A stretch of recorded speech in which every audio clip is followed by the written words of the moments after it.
Hi everyone, Scott Lewis here for Wirefly. Today I'm here to bring you a cell phone schmackdown between the very popular Samsung Galaxy S3 and the Google Nexus 4.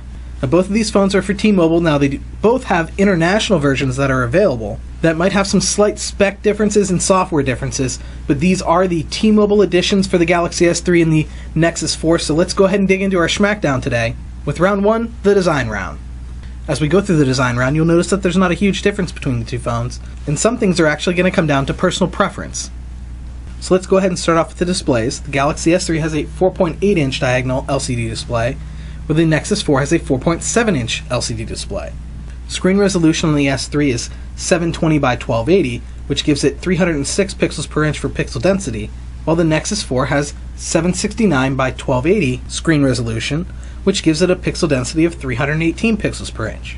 The display stats are very similar, and to me, I really can't tell a difference between the Galaxy S3 and the Nexus 4 displays. I think they're both very crisp and very clear, and are very good high-quality displays. Now the S3 has a removable 2100 mAh battery, so you can peel off the back cover here. And this is the removable battery for the Galaxy S3. Like I said, 2100 mAh. Now that is good for 15 hours of talk time and 8.3 days of standby time. While the Nexus 4 has an integrated battery, so you can't pull off the back cover, which is actually a piece of glass on the Nexus 4. It is also a 2100 mAh battery, and it's good for 12 hours of talk time and 10.4 days of standby time. Now the integrated battery design doesn't mean the battery can never be replaced, but it's not something the average consumer can do on their own. It would be something that you would need to take your phone in and have it professionally serviced. So even though they're the same milliamp hours, the S3 would have a slight advantage because you can actually remove the battery and replace it on your own. So looking at all the design aspects of the phones, I'm going to go ahead and award the S3 the winner for round 1. I like the replaceable battery, the slightly larger display, it has a really nice feel in your hand, and not having to worry about glass in the front and the back breaking like I would on the Nexus 4 gives the S3 a slight advantage and a win for round 1. So let's go ahead and move on to round 2 now. Round 2 is going to be about specs and benchmarks between the two phones. I did some benchmark testing before we did the video here, and I was a little surprised at the results, so let's see if we get the same results from the benchmark tests that we do here on the video. Before we get into the benchmarks, let's go ahead and cover the specs so you know what we're going to be comparing. The Galaxy S3 has a dual-core 1.5 GHz processor. It has 2 GB of RAM, and it comes as an option for onboard storage of 16 or 32 GB. While the Nexus 4 has a quad-core 1.5 GHz processor, 2 GB of processor RAM, but only comes in one option of 16 GB of onboard storage. Something else to note about the Nexus 4 is the fact that it doesn't have a spot for a micro SD card, while the Galaxy S3, in addition to coming in a 16 or 32 GB of onboard storage option, has the ability underneath that back battery cover to expand memory by up to 64 GB. So while the Nexus 4 has the advantage with the quad-core processor, they both have the 2 GB of processor RAM, the onboard storage definitely goes to the Galaxy S3. So now that we've covered the specs, let's go ahead and run a couple benchmark tests. We're going to do 2 benchmarks today. We're going to do the quadrant standard benchmark, and we'll do that first. And we'll do an Antutu benchmark here in a second. Something to keep in mind about the Antutu benchmark and the quadrant standard benchmark is that they test 4 things in a phone. They test the processor, the memory in the phone, the read-write speed to the storage of the phone, as well as the graphics processor in the phone. So our connection to Wi-Fi or to T-Mobile's network has no bearing on either one of these benchmark tests. So I'm going to turn the camera off for a second, and I'll pick it up at the end of the quadrant standard benchmark. So both the Galaxy S3 and the Nexus 4 have finished off the quadrant standard benchmark. Let's go ahead and take a look at the scores.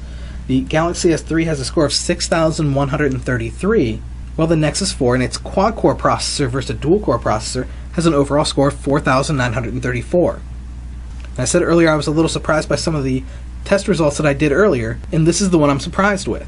Normally when you see a dual-core versus a quad-core phone, the quad-core processor has an advantage and almost always has a higher quadrant standard benchmark. So that's our quadrant standard benchmark score. Let's go ahead and take a look at our Antutu benchmark score, or let's go ahead and run the Antutu benchmark and give you a score. So once again, I'm going to go ahead and turn the camera off, and I'll pick it up at the end of the Antutu benchmark. So the S3 and the Nexus 4 have finished up the Antutu benchmark. Let's go ahead and take a look at our scores. We have the Galaxy S3 with a 10,679 score, and the score for the Nexus 4 is 16,184. So with a split decision in the benchmarks, I'm going to have to default to the fact that the Galaxy S3 has the option to expand memory with microSD, as well as coming in a 16 or 32 GB option, where the only option for the Nexus 4 is a 16 GB option. So our winner for round 2 is the Galaxy S3. So let's go ahead and take a look at the last round, the camera round. I was very impressed with both of these cameras. I'm going to show you some sample photos real quick, but let's cover the specs real quick. Both phones have front-facing cameras, and the Galaxy S3 has a 1.9 megapixel front-facing camera, where the Nexus 4 has a 1.3 megapixel front-facing camera. Now the rear-facing cameras on both of the phones, they're 8 megapixel cameras, as well as having LED flashes, so they both have very similar setups, and you would expect both phones to act pretty similar, and they do. They both take great photos, and I was very impressed with the navigation through all the camera settings, and all the different options that they had on the display while you were trying to take a photo. So now let's go ahead and take a look at the sample photos that I took with the Galaxy S3 and the Nexus 4. Our first example is a picture right outside the Wirefly building here. I thought it was a nice contrast between the red and the silver in the fire hydrant, and the browns and the greens in the grass. Now as you can see, both pictures came out really well. Both are HDR photos, so they're the high definition resolution photos that the cameras have the option to take.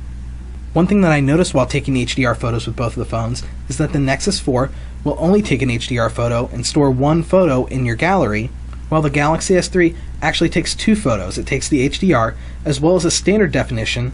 Now that could be a good thing or bad thing. You are taking up a lot of storage space with two photos, but it does give you the option to choose which one you like better.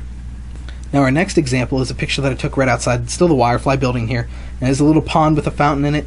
There were some geese flying around there. I thought it took a really nice picture, nice bright blue sky. I will say that the Nexus 4 is slightly darker than the Galaxy S3 in the sky color. While I like the darker, richer blue that's in the Nexus 4's picture, the Galaxy S3's lighter, whiter blue is more accurate to what the sky actually was. The next photo example that I'm going to show you is a photosphere picture that I took with the Nexus 4.